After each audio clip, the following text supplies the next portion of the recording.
In this recording, we're going to see how statistics help solve a crisis in the city of Beaufort. We are going to look at two characters in the Beaufort Police Department. The first character is Patrick, who is a data scientist who is great with programming and statistics. He recently joined the research division at Beaufort. And the other character is James, who is the chief of police. He has a lot of experience working in that domain, and he has been serving the state for 15 plus years. Now, as always, whenever a data scientist proposes something or joins an organization, you always have all the eyes in the organization on you. Right? So similarly here, James asked Patrick to look at the data across the crimes in the city and come up with a proposal, right, so that the crime can be tackled in the city. And Patrick was taken aback. He was prepared, but this is a huge problem, right? Here, the problem itself is not clearly defined. It's up to the data scientist, Patrick, to figure out what exactly he meant by proposal to tackle crime in the city. Right? What do you guys think? What do you think might be one of the outcomes that James is expecting? The outcome that he's looking at is nothing but there are so many types of crimes happening across the city, right? From the data available, can you tell me where should I deploy most of my men? Or where should which of the crime categories that I need to focus on? That itself is a good insight, right? Rather than just going in a haphazard manner, tackling anything and every company that comes in, can you observe any patterns that are emerging based on data? Right? So that's exactly what Patrick decided to do.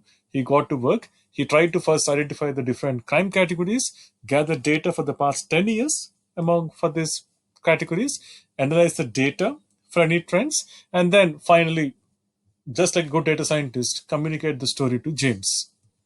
Right? Step one is identify the different crime categories. Out of all these different crime categories, he has to go one by one. Right? First things first, for our discussion, let us take the category of car theft.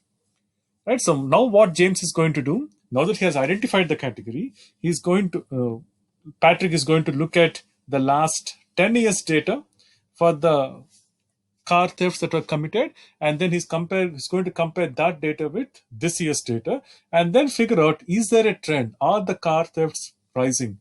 Or are the car thefts not rising? Right? So that's exactly what Patrick decided to do. He collected, currently, let us say he's in the month of, he's in June 2017, right? And he's trying to collect data for the last 5 months. Okay. Now he's going to collect data for the last 10 years, and this is the data that he had, right? From 2008 till 2016.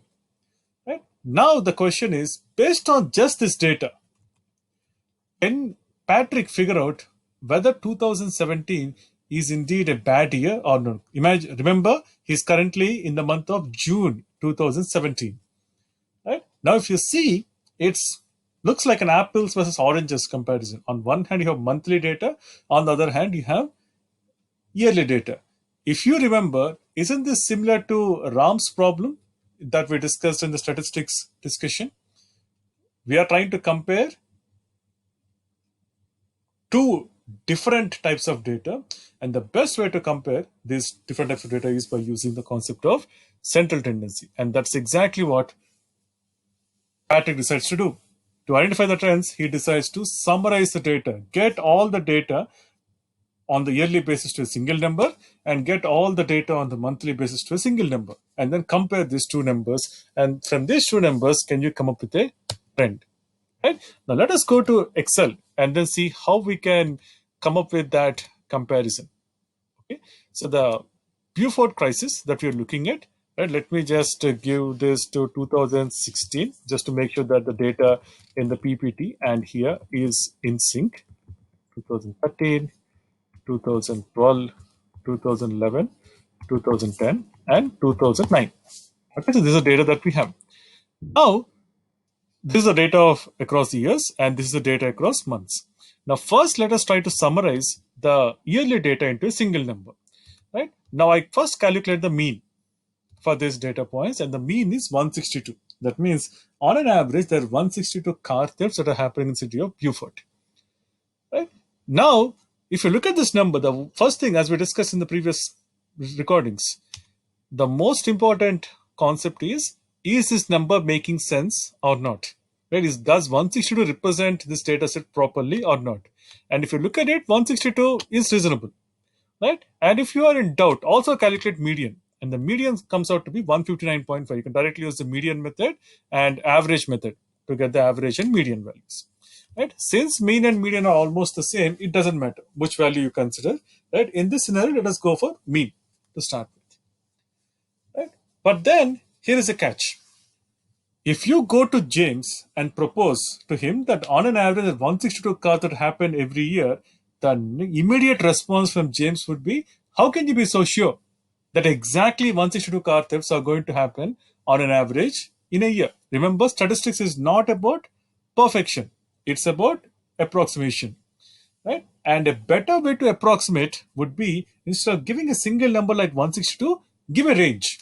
Range makes it comfortable, right? And if you look at it, that also makes sense. 2011 might think, how can you say 162 cars happen every year? In my year, there are only 148, right? Same with 2014 and 2013, right? They're either significantly high or significantly low compared to the average number of car thefts. Now, how do you take this variance into account? Right? We also need another measure to kind of capture the spread of data. Right? Now that's exactly where a concept called standard deviation comes into picture. Let us see how standard deviation comes in here. Let us first understand how do we capture this variance. Right? Let us say I want to summarize the difference from between the actual value and the mean also using a single number. I calculate the differences between these numbers: 158 minus 162, 161 minus 162, 148 minus 162, right? And if I just sum up all these numbers, if I want to calculate the average deviation from the actual value, it sums out to be 0. Why? Because all of them always will cancel each other out.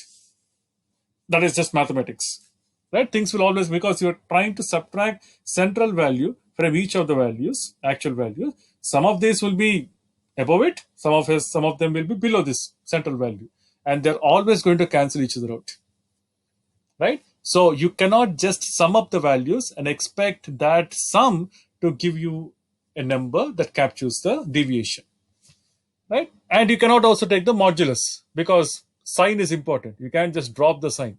For those of you who are thinking, you can directly drop the sign, right? What is the better approach? This is where we try to use some mathematical mumbo jumbo to get the value that we require, right? So what we do is we do something interesting. We first make sure that the problem is with the sign. Instead of dropping the sign, we square the values, right? And then we sum up these squares, and then we take the average of it, which is 1949 by 8, right? Now we got a number which is positive, and this number captures the deviation, right? 239.85 is the deviation. So 162 is the average number of car thefts, and 239.5 is the 239.85 is the deviation.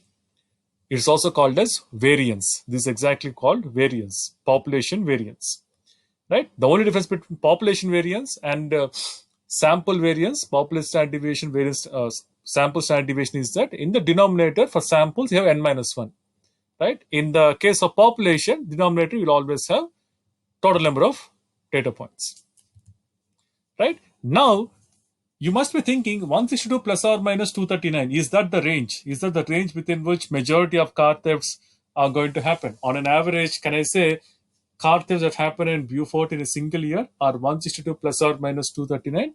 Nope. There is a small catch here. What are the units of this variance? Units are car theft whole square.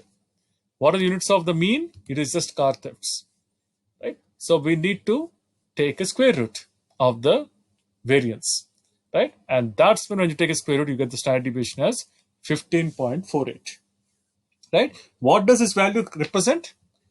Majority of the car thefts in the city of Beaufort, right, lie within the range 162 plus or minus 15. Now, if I take the square root of variance, the units are going to be car thefts, 15 car thefts, right? That means on an average, in a single year in Beaufort, the number of car thefts are between 147 to 177. 162 plus or minus 15, right? This is the range that we are going to use to compare. Like if any particular year, if the number of car thefts are outside this range, we are going to call that year to be a bit abnormal. Something interesting, as you can see here, right, in this data, except 2 years, 2014 and 2013, rest of all the years fall in this range, which makes it reasonable.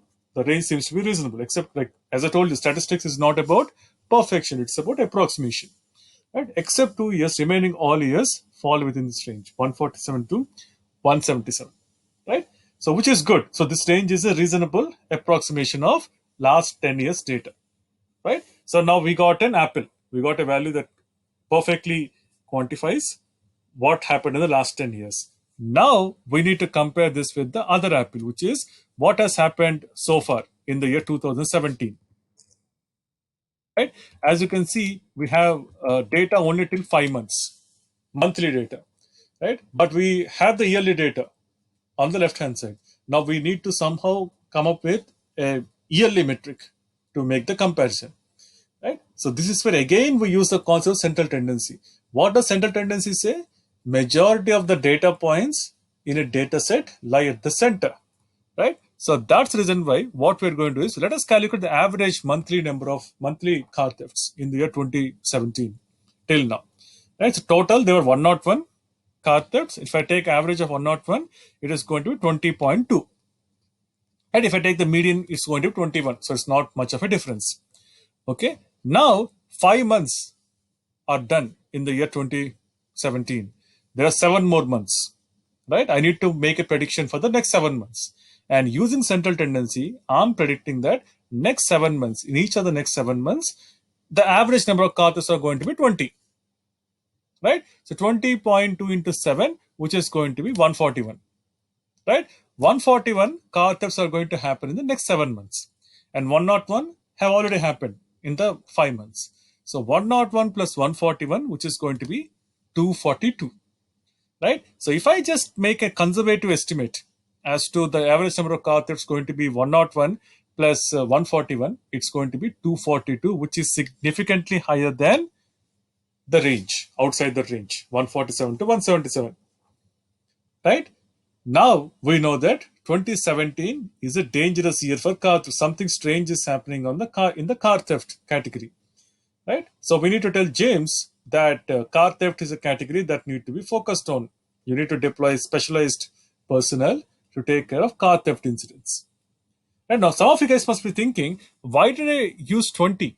Right? Why can't I take maybe 20 minus 8, 12, 20 plus or minus 8? That's what standard deviation says, right? On an average, every month in 2017, there will be car theft within the range of 20 plus or minus 8. That means between 12 to 28. Let us take 12. 12 into 7, 84. 101 plus 84, right? Even the best case scenario, you are still having a value which is outside this range, 184, right? If you take a 20 plus a 28, it is going to be somewhere around about 300, which is significantly outside the higher value of this range, right? So no matter how you look at it, still 2017, the number of cuts that are happening seem to be a bit on the higher side, right? So this is exactly how we apply central tendency concepts in real life also. If you are a category manager in Flipkart, let us say you're trying to manage books, you compare the average sales of books in the last 10 years with how the books are getting sold this year so far, right? If the pattern is in line with what has happened in the last 10 years, then you continue. There's nothing to alarm, nothing to get alarmed, right? The moment you feel that this year the sales are not going as per the trend in the last 10 years, you just calculate the average number of books sold every year and you make a prediction for this year. So based on what has happened so far, right, till October, and then you make a prediction, that's when you know that you are not going to hit those numbers. That's when you initiate those discounts. right? Similarly, your credit card, if you look at it, sometimes your bank calls you when there is a huge transaction done on your credit card, right? That this is exactly the concept the banks are also looking at. They calculate your average transaction value, and then the moment you make a transaction significantly outside your average transaction, right, there is an alarm. They calculate standard deviation, right? They calculate the mean, and then based on when the actual transaction outside this value, right, they are going to initiate an alarm, and that's how you're going to get that call, right? And that's exactly what Patrick has done. He has calculated, summarized the last 10 years data with a range, and then summarized this year's data with a value, right? Compared that value with that range, and he found that this value is falling outside that range, and that's the reason why he raised an alarm that there is something strange happening with the car thefts, right? So this is exactly what Patrick has done. He has calculated the average in the previous 10 years, right? And then he compared this year's predicted number of car thefts in the next 7 months, right? And based on that comparison, he figured out that there is something indeed happening on the car theft side which need to be looked into, right? And this is exactly what he done for car thefts. He repeats the exercise for other crime categories and also finds that incidents of assaults are also increasing unexpectedly. Based on Patrick's findings, James deploys specialized police investigators trained in handling car burglaries and assault incidents across Beaufort. Right. So this is how, as you can see, we have not done any predictive modeling. We have not done anything fancy, sophisticated, just applying the basic foundational concepts of central tendency. We are able to come up with these insights that helped Patrick solve this crisis in the city of Beaufort. Hope you guys enjoyed the recording. Until next time.